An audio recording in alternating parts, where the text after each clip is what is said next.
Sicurezza delle scuole, ambiente, viabilità e piste ciclabili. La provincia investe sul futuro.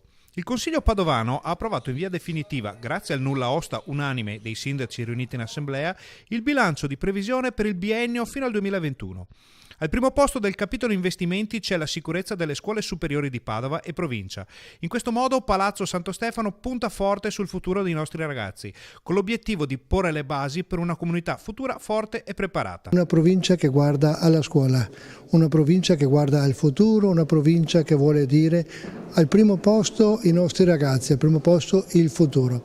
E qui trovano nel bilancio i numeri e anche un grande orgoglio, un grande impegno da qui per i prossimi anni. Il bilancio garantisce inoltre risorse anche per gli altri capitoli fondamentali delle competenze provinciali come ambiente, viabilità, piste ciclabili e trasporti. Ora non resta che passare alla fase di progettazione delle molte opere che la politica vuole attuare in provincia. Priorità alle scuole, priorità a quel patto per l'istruzione superiore che era nelle priorità di mandato che fin dal primo giorno ho sempre dichiarato. E sono contento perché per la prima volta il bilancio della provincia di Padova viene approvato con l'unanimità dei voti, ma non solo dei consiglieri, ma anche di tutti i sindaci. Il Consiglio ha infine nominato 3 rappresentanti provinciali all'Assemblea del Lupi del Veneto. Sono stati eletti i consiglieri Fabio Miotti, Beniamino Veronese e Alice Bulgarello.